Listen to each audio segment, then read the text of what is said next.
Hello everyone, welcome to my YouTube video channel. My videos will be focusing on families and women's health, and this is the first time I'm doing this kind of video. And what really prompts me to do this video is as a result of a woman's painful experience that she shared on BBC News outlet.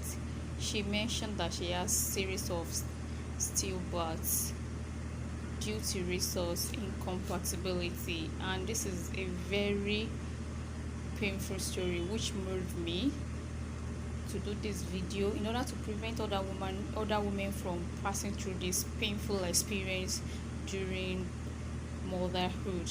That is the reason why I'm doing this video. Good. So today I will be talking about resource factor, causes of resource incompatibility, preventive measure, and I will also mention some of the side effects, the adverse effects to the mother and the baby if it's not being taken care of. I want us to know what is at stake if we don't prevent it as much as possible. So what is resource itself? Resource is a kind of protein that is found on the red blood cell surface. So if an individual has this kind of protein on his or her red blood cells, this shows that the individual has the resource factor.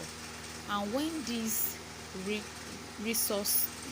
protein is absent on individual red blood cells, this indicates that the individual does not have the resource factor.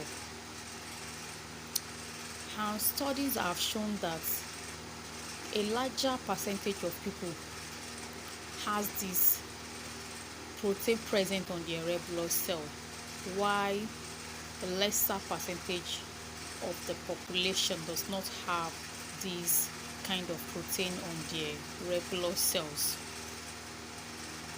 Likewise, we had 4 types of blood group. We have blood group A, blood group B, blood group AB, and blood group O. Let me now give you this scenario, or let me say an example. If a medical laboratory reports says blood group A resource positive, or even it may be blood group B, AB, or O resource positive, this indicates that those individuals that holds these results, medical laboratory results, have the resource factor present on their own red blood cells.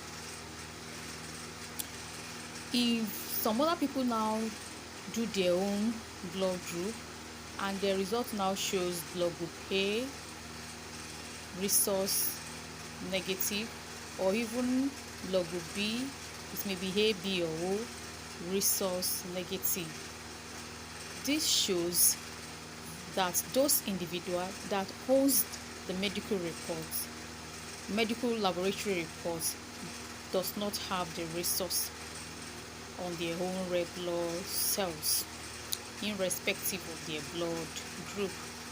Someone may now throw this question to me: when can now resource incompatibility occur? Resource incompatibility can occur when an intending mother, the mother-to-be, the pregnant woman, is resource negative, irrespective of her blood group.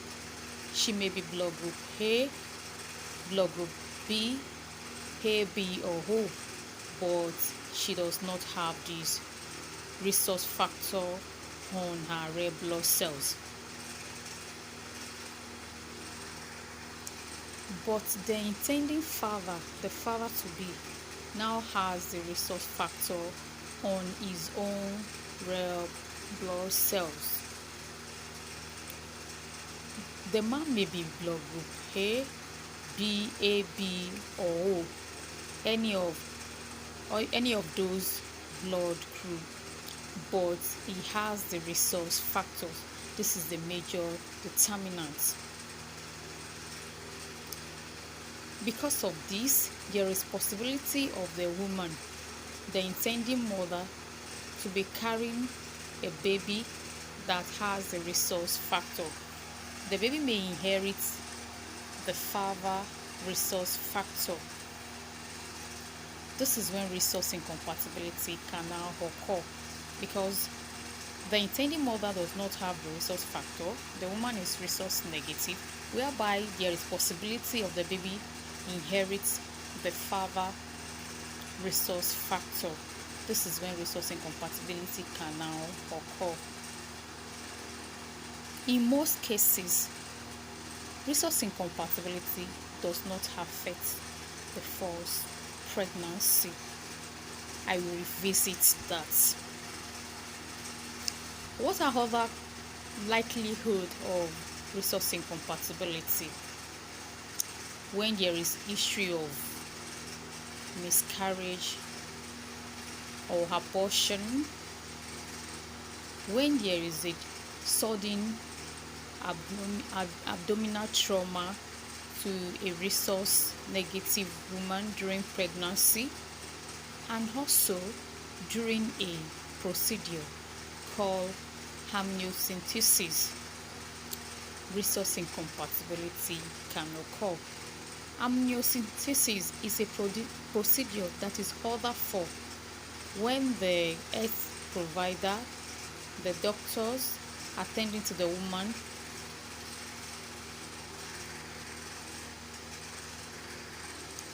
as I mentioned earlier, that amniocentesis is done when there is need for the doctor to do the test. That is when it's being ordered for. When there is possibility of the baby in utero, of the fetus in utero, to inherit an abnormal medical condition from one of the parents or both of the parents, that is when this procedure is required for.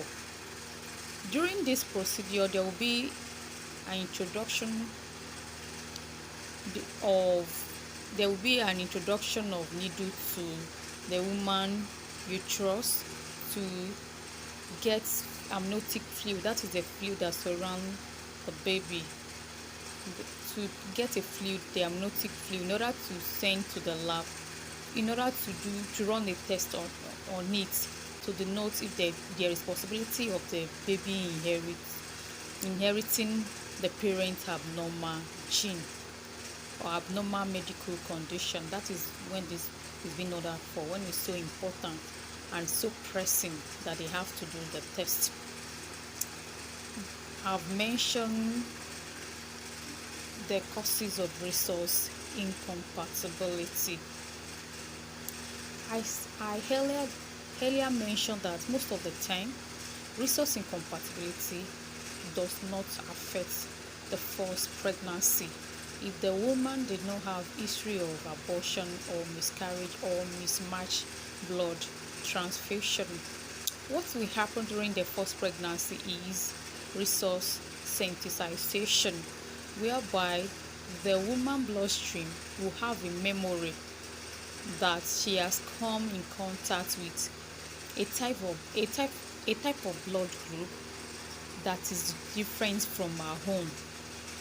So there will be a memory that next time when you come in contact with any type of blood group that has the rhesus on it, that the woman bloodstream should trigger a reaction that can lead to the breaking down of the red blood cell surface of the baby, that is the fetus in utero.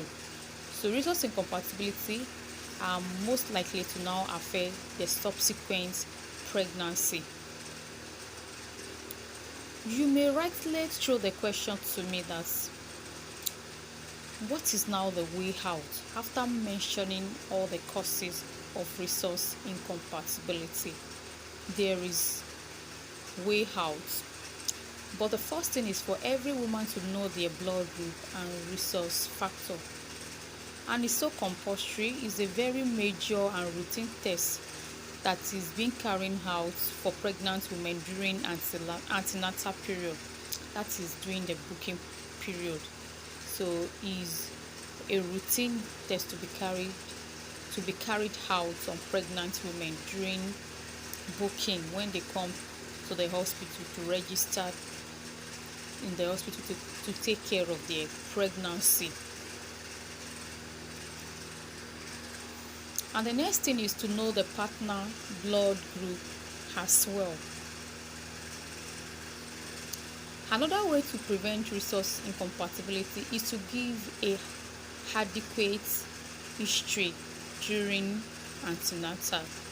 If there is any history of abortion or miscarriage, the woman should endeavor to let the carer, the nurse, midwife, doctors, and any other health personnel that is attending to the woman during the time of antenatal, so that it can be watched out if there is possibility of rhesus incompatibility occurring.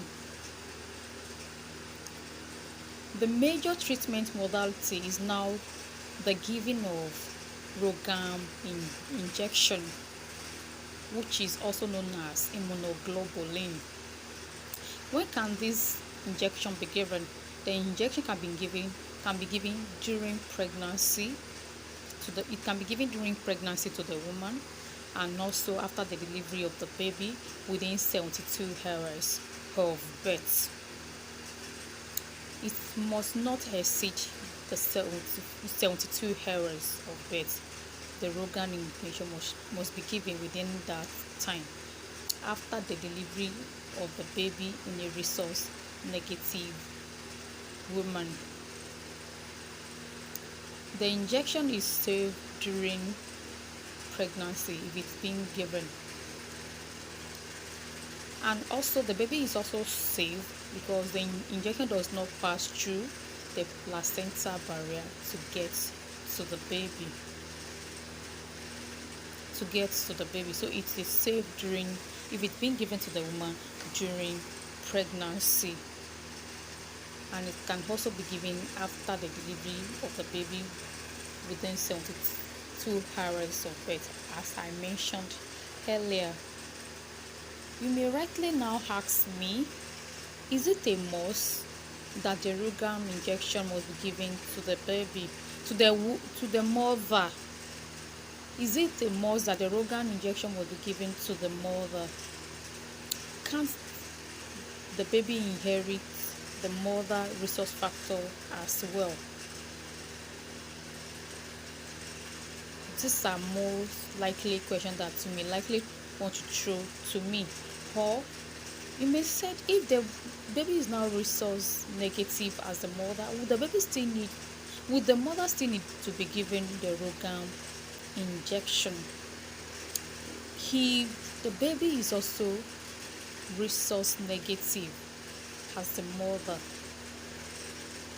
the woman will not need to be given the ROGAM injection. But there are factors to consider. You cannot just know the baby blood group or the rhesus factor merely looking at the baby resemblance or who does the baby look after. A medical laboratory result must be done. The baby blood group must be done, and it is preferable to be done in 2 medical laboratory setting in order to have a confirmed test. What I mean by confirmed test is that when you have the baby blood group done in 2 medical laboratory and they are now saying the same thing, that is when we have a confirmed test. This is only when the woman will not need the organ injection if it's been confirmed that the baby is also resource negative. But to be on a more safer side for the mother, if there is no way to do the baby blood group within that 72 hours, or if there is no way for you to do the baby blood group in two medical laboratory setting, the woman can have the organ injection. Have mentioned I've discussed the resource factor, causes of resource incompatibility, and the preventive measure. I would like us to know this Harvard adverse effects as well if it's not being taken care of.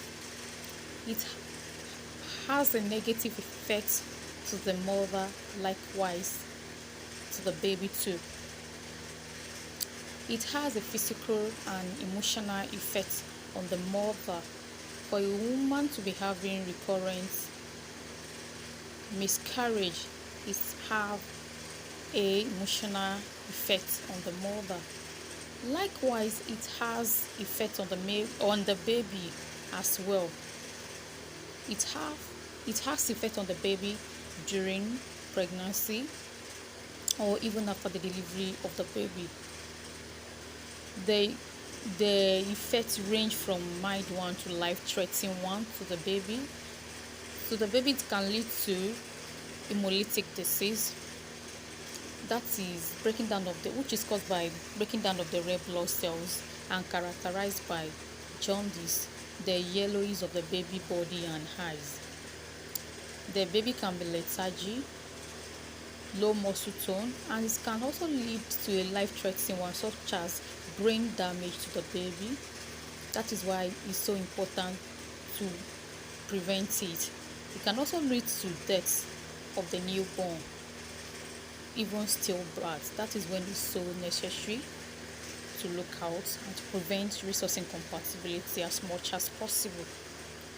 Have come to the end of this video. I believe this video has helped someone. You can send this video to others to pass information to them. You can also make your comment, which I will attend to. Kindly like this video and subscribe to my YouTube in order to get more health information about families and women. Until the other time I'm doing this kind of video. Bye for now.